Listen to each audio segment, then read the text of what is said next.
का नाम आता श्रवण पटेल। ये श्रवण पटेल बड़े खुशमजीज आदमी है, बहुत शानदार आदमी है। और पता सबसे बड़ी खास बात की कि ये एक संविदा कर्मचारी है काजरी के अंदर, और सिर्फ फोटोग्राफी करते हैं। और इस फोटोग्राफी के मार्फत जो है वाइल्ड लाइफ कंजर्वेशन के ऊपर काम कर रहे हैं। क्या? हाँ, वाइल्ड लाइफ कंजर्वेशन के ऊपर काम कर रहे हैं, अर्थात जो जंगली, जो अपने काले हिरण हैं या दूसरे जो हिरण हैं, इन हिरणों के संरक्षण के लिए काम कर रहे हैं। अब थोड़ी सी गलती मेरी से भी हुई, कुछ श्रवण जी से भी कम्युनिकेशन गैप हुआ, क्योंकि हम लोग जो क्या है भोले भाले आदमी, गाँव का आदमी है। श्रवण जी बेचारा गाँव का आदमी है और अफा भी क्या गाँवड़ा आदमी है।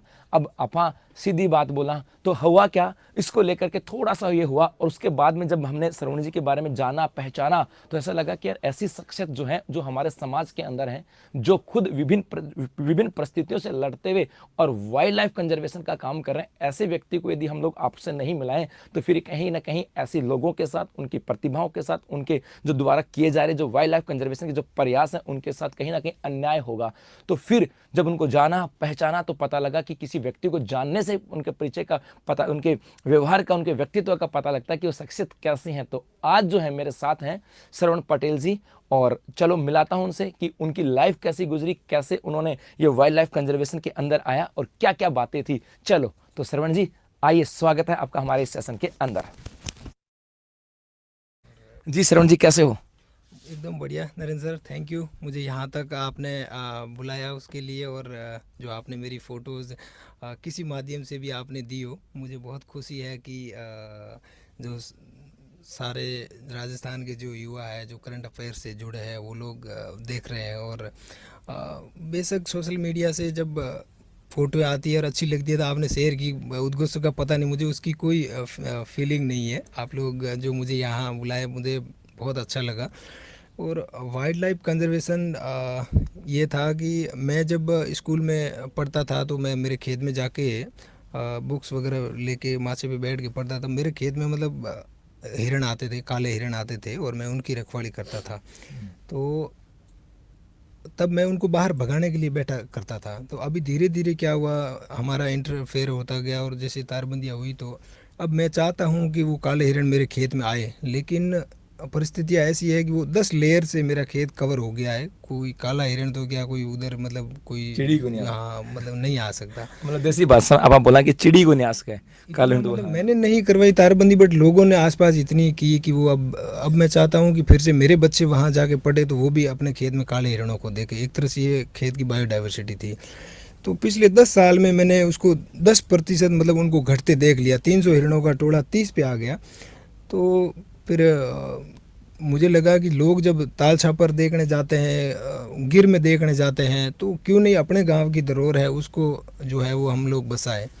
तो मैंने शुरू किया। उनका जो प्रॉब्लम्स थी, गांव के तालाब के अंदर हिरण प्रवेश नहीं कर पाते थे, उनकी खड़ाई ज़्यादा हो गई थी खोद खोद के तालाब को, और जो बबूल ज़्यादा हो गए थे। तो फिर उनको कई सारे लोगों का सपोर्ट भी मिला, और उसकी बदौलत इस बार मैंने जो है इस मेरे ओरण के अंदर जो 5 नए बच्चे काले हिरणों के मैंने मेरी आंखों से पनपते देख रहा हूँ। तो मतलब खुशी है। ये कह रहे हैं कि साहब कि वो क्षेत्र जहाँ पे काले हिरण हुआ करते थे, धीरे धीरे संख्या घटी। अपने प्रयासों से, मैं आपको बताऊंगा इनके बारे में, बहुत सारी बातें बताऊंगा। अपने प्रयासों से इन्होंने काम किया, गांव से, आसपास के क्षेत्रों से पहले सपोर्ट भी नहीं मिलता, तो धीरे धीरे तो मिलने लगा। अब पहली बार वहाँ पे 5 नए जो बच्चे हैं वो यहाँ पर आए हैं। तो सर शुरुआत मतलब आपको ये ऐसी प्रेरणा कहाँ से मिली? अब क्या है माहौल है वहाँ पर, अब सपोर्ट मिलती नहीं मिलती? बिल्कुल, अभी गांव वालों में बहुत मतलब जागरूकता है। गांव वाले क्योंकि टूरिस्ट विदेशी लोग भी वहाँ पे जो है वो देखने आ रहे हैं, और एक मैसेज गया है कि क्यों ना ये हिरण जो है कोई मतलब नुकसानदायक नहीं है, अपने ओरण में बैठे रहते हैं, अपने ओरण की एक मतलब खूबसूरती है गाँव की। एक श्रवण जी, आप बेसिकली मतलब हो कहाँ से और एक औरण का काम कहाँ पर? क्योंकि देखो क्या होता है, आप जिस क्षेत्र में हो आपके आसपास ऐसी बहुत सारी चीज़ें हैं, कुछ मिस जो कम्युनिकेशन जो गैप है वो हमारे बीच में हुआ। ये जो फोटो दिख रही है ना आपको, ये फोटो बड़ी प्यारी है। किसी को यदि थोड़ा सा इधर आ जाओ, ये जो फोटो है ना, ये फोटो बड़ी प्यारी है। यदि जिसने इस फोटो को देखा उसने देखता ही रहा, देखता रहा, देखता रहा। और इतनी प्यारी फोटो थी कि हमने कवर पेज पे ली। हमें पहले पता भी नहीं था, रियली बता रहा हूँ, हमें नहीं पता था कि श्रवण जी की फ़ोटो है। और लेकिन बाद में जब पता लगा श्रवण जी की फ़ोटो है तो फिर थोड़ा सा बातें कम हुई, गैप थोड़ा सा बन गया, और धीरे धीरे जो है ना मतलब थोड़ा सा गैप बना। और उस गैप के बाद जब इनके बारे में डिटेल पता लगा, तो पता लगा यार ये आदमी फोटोग्राफर नहीं है, ये आदमी समाज के अंदर एक क्रांतिकारी संदेश देने वाला है है ना। तो आप कहाँ से हो बेसिकली और मतलब क्या था? मेरा छोटा सा गांव है जोधपुर में ही मेलबा गांव है, और धवाडोली वन्यजीव संरक्षण क्षेत्र के नाम से जाना जाता है नरेंद्र सर। और वहीं पे मैंने ये सारा मेनली जो चिंकारा और काले हिरणों पे मैंने संरक्षण पे मैंने काम किया है। और फोटोग्राफी शुरू किया था तब मुझे इतना उम्मीद नहीं था कि मैं यहाँ तक मतलब एक दिन उत्कर्ष के रूम में या यूनेस्को और नेट जियो तक फीचर होऊंगा। बट मैं कंटिन्यू करता गया क्योंकि मुझे कल्चरल का नॉलेज हो गया था कि हमें ये चीज़ें बहुत विलुप्त हो रही है, तो मुझे दिखानी चाहिए। सोशल मीडिया पे जब इतना सारा मतलब फालतू का जो कंटेंट देखता था, तो मुझे लगता था अपना जो सांस्कृतिक है, अपने जो धरोहर है, वन्य जीव है, ये जो धरोहर है मुझे दिखानी चाहिए। तो फिर मैंने एक थार डिजिट फोटोग्राफी करके जो पेज बनाया, उसके ज़रिए मैंने लोगों को जो है वो इन चीज़ों से जोड़ना शुरू किया कि हमें वन्य जीवों का संरक्षण क्यों करना चाहिए। और ऐसे फ़ोटोज़ मिलते थे मुझे फील्ड में कि वो खुद ही अपनी मतलब स्टोरी बोलते थे। जैसे कोई कंकेड़ी है, और अगर कोई कंकेड़ी के नीचे कोई हिरण और मोर बैठा है, तो वो मतलब दोनों वो उनका एक नेचुरल घर होता था, तो वो आपस में बातें करते थे। तो मैं जाता था महीने भर बाद में, 2 महीने बाद में उस फील्ड में, तो वो कंकेड़ी वहाँ से हटा ली जाती थी, क्योंकि लोग विकास के नाम पे जो अपनी तारबंदियाँ और जो पत्थरों की दीवारें बनती थी, तो मुझे बड़ा दर्द होता था कि अब वो जो 2 दोस्त वहाँ अपने घर में बैठे थे, तो वो अब मतलब कहाँ रहेंगे। एक तरह से जो पत्थर के अंदर तो वो नहीं बैठ सकते, जो कंकेड़ी या केर की जौ होती है, जो झाड़ी होती है, उसमें वो जानवर सब बैठते हैं, तीतर मोर। आप लोग कहीं पे भी थार डेजर्ट में निकलेंगे तो आप लोगों को मिल जाएगा कि हिरण जो है वो जब लू चलती है और 50 डिग्री डेजर्ट में तापमान होता है, तो हिरण उस केर के अंदर ही जाके अपना जो है वो छांव ढूंढता है ताकि उसको लू कम लगे। जैसे अपने यहाँ जाड़ के पेड़ है, तो उस जाड़ के अंदर उनको अपना आशियाना मिलता है, ठंडक मिलती है। तो मेरी आप सब जो युवा मेरे साथी तैयारी कर रहे हैं, उन लोगों से रिक्वेस्ट है कि हम लोग इन वाइल्ड लाइफ जो है, आप तो जानते हैं कि गोडावर्ण अभी पूरी दुनिया में सिर्फ अपने राजस्थान में ही है और बहुत कम बचा है। और ये चिंकारे और काले हिरण और बहुत सारी जातियाँ जो जैसे गिद्ध है, बहुत सारे विलुप्त होने के कगार पे हैं। तो हम लोग अगर थोड़ा सा अवेयर रखें, इनके प्रति संवेदना रखें और इनको ज़्यादा डिस्टर्ब नहीं करें, तो ये लोग अपने आप सर्वाइव कर जाएंगे। इनके घरों को हम बचाएं। आपकी कुछ फोटोएं हैं, तो ये फोटो कब ली गई और कहाँ, मतलब कहाँ पे गई हैं फोटो? जैसे एक ये फोटो है आपकी, ये एक तो ये है, एक इधर है, 2 फोटो हैं। मतलब इनके बारे में क्या था, कब कैसे दिमाग में आया कि मुझे यही पिक करनी है, और कहाँ पर इनको अवार्ड भी दिया गया? ये कई सारी पत्रिकाओं में और even out of India conservation संस्थाओं ने भी इनको छापा है। इस फोटो में एक ये पानी की खेली बनी हुई है नरेंद्र सर, और ये डॉग है, फेरल डॉग्स की, जो समझिए हिरण पानी पीने के लिए आया है, लेकिन ये इसके अंदर आराम से झूल के बैठता है। तो ये इसको मतलब एक पूरी कहानी है कि अब आके देख तू, तब ये भी मतलब अगर ये भागा तब भी मर जाएगा और नहीं भागा तब भी मर जाएगा। अगर ये भाग गया तो ये प्यासा मर जाएगा, और नहीं भागा तो ये कुत्ता इसको खा जाएगा। तो मतलब देखने वालों को तो फोटो दिखती है, लेकिन इसके पीछे जो लॉजिक है ना कि भाई इसका जो जीवन है वो संकट में है, भागा तो भी प्यासा मरेगा और गया तो कुत्ता मार देगा। मतलब हमें बहुत सारी चीज़ों पे सोचने की ज़रूरत है, कहीं ना कहीं मानवीय पहलुओं के ऊपर भी हमें काम करने की ज़रूरत है। एक कुछ फोटो और भी है आपकी, देखो ये रहा, ये मतलब गोडावन, ये गोडावन है, और मतलब इतनी प्यारी पिक्चर आपको गोडाउन की कभी मिलेगी भी नहीं, ये भी बता रहा हूँ मैं। ये कहाँ थी? आंखों से आप लोगं ने आप ईमानदारी से बताएंगे तो बहुत कम लोगों ने जो है, थोड़ा सी इधर दो, अब दिखेगी आराम से। हाँ, तो अपनी आंखों से किसी गोडावण को डांस करते हुए देखना मतलब बहुत कम लोगों के नसीब में होगा। और हम लोगों ने ये जो है वो एक डांस की अवस्था है, और इन्होंने एक अपनी थैली जो है वो बाहर निकाल रखी है। जब ये मेल गोडावण है, और जब जैसे मोर नाचता है वैसे ये सावन की जैसी बारिश की बूंदें आती है सर, तो तब ये डांस करता है।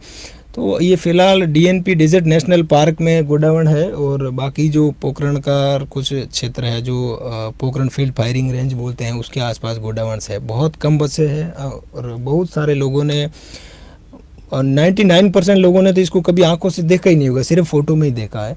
तो हम लोग भाग्यशाली है इस कंजर्वेशन से जुड़ने के बाद में, और पिछले 8-10 साल में जितना डेवलपमेंट हुआ जो जैसलमेर में, उसकी वजह से इसको जो घर है वो बहुत डिस्टर्बेंस हुआ और ये निरंतर कम हो रहे हैं। कुछ फोटो और भी हैं आपके, देखो मैं दिखाऊँ जी, एक फ़ोटो आपके और भी हैं, एक ये भी कुछ रंगोली वाली है, और एक ये देखो, दोनों। इसकी क्या थीम थी सर?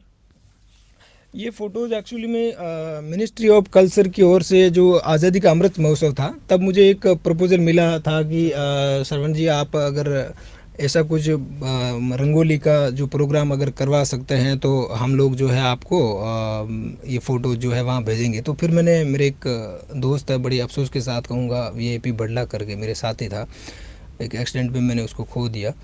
पर मतलब इतना अच्छा फ़ोटोग्राफ़र शायद ही इसमें हो। और जो मेरे साथी था, हम दोनों ने मिलके ये पूरा थीम बनाया और सिर्फ एक दिन का समय था हमारे पास। 14 तारीख जनवरी लास्ट थी और 12 तारीख को हमने मैदान तैयार किया और ये फिर 13 तारीख को हमने प्रोग्राम अरेंज किया, जिसमें एक ओरण के अंदर पूरा क्रिकेट का मैदान है और इसके अंदर ये 100 से ज़्यादा महिलाएं जो है वो राजस्थानी संस्कृति की मांडने और जो है वो चौक बना रही है। तो एक क्रिकेट में बच्चों को मतलब खेलते देखा होगा कभी, पर एक किसी ओरण के अंदर आपने इतनी सारी महिलाओं को मांडने बनाते शायद ही देखा हो। ये थीम मतलब बहुत, ये मिनिस्ट्री ऑफ कल्चर ने और जो टूरिज्म डिपार्टमेंट है भारत सरकार, उन लोगों ने फीचर किया इनक्रेडिबल इंडिया, और बहुत मुझे अच्छा लगा और बहुत अच्छा ये प्रोग्राम हुआ था। और एक इधर भी है, ये तो साहब अपने आप में ही एक कहानी है। जो हमारी ह्यूमंस की वजह से जो हिरण है वो अपनी खुद की कहानी बता रहा है कि मैं किस तरह से जो है ह्यूमंस की बनाई जाली के अंदर कैद हो गया हूँ। मतलब मानव के द्वारा बनाए गए जो कैद में अपने आप कैद हो गया ये कहानी ये बोल रहा है सर। और बहुत ज़्यादा इसकी वजह से हिरण परेशान है। और मतलब हम लोग जो तारबंदी जो करते हैं ना, वो तारबंदी कहीं ना कहीं हमें ऐसा लगता है कि हमारी फसल के संरक्षण के लिए है, लेकिन उस तारबंदी का दूसरा पहलू भी है। और पहलू ये है कि वहाँ पे जो वाइल्ड लाइफ जो होती है ना, वो वाइल्ड लाइफ बड़ी डिस्टर्ब होती है उससे। यदि किसी सपोज करो कि रास्ता है कोई 2-4-5 किलोमीटर का, दोनों तरफ तारबंदी है, सामने से बेचारा कोई हिरन आ रहा है, यदि सामने से गाड़ी आ गई, अब वो हिरन कहाँ जाएगी? पक्की बात है 100% तारों में फंसेगा, और फंसेगा तो तारों के अंदर, ये तारों में कटीले तार हैं, सीधे तार हो तो फिर भी निकल जाए, कटीले तार लगाता ना, और इसमें सारा फिर समझते हो ना बात को। मतलब बहुत सारी चीज़ें, बहुत सारी थीम है इनके पीछे, हमें लगता तो यही है ना। चलो मैं एक छोटी सी युवाओं से, मेरे साथियों से बात करना चाहूँगा सर, आपने मौका दिया है तो। मित्रों, हमारे खेत की बायोडाइवर्सिटी में इन जो प्राकृतिक जो ये प्राणी है, इनका बहुत बड़ा योगदान है। आप एक छोटा सा, आप जो केयर के ऊपर भी आप चिड़ियाएँ बैठेंगे तो जो उनकी तरफ से जो फास्फोरस की पूर्ति हमारे खेत में होती है, तो वो हम लोग जो डीएपी वगैरह यूरिया डालते हैं, वो उसकी वजह से हम लोग एक्स्ट्रा हमको करनी पड़ती है। लेकिन अगर हमारी खेत की ये जो जैव विविधता है, हम अगर जो खेत की बाढ़ है या जो नेचुरल उनको रखेंगे, तो ये पूरा जो प्राकृतिक जो एक खेत की जैव विविधता है वो बनी रहेगी और आपको किसी अतिरिक्त यूरिया डीएपी डालने की ज़रूरत ही नहीं पड़ेगी। इतना ये कारगर होता है। तो आप सबसे मेरी रिक्वेस्ट है कि आप लोग जो है जो राजस्थान, पश्चिमी राजस्थान और जो वन्य जीव संपदा है उनका संरक्षण करें।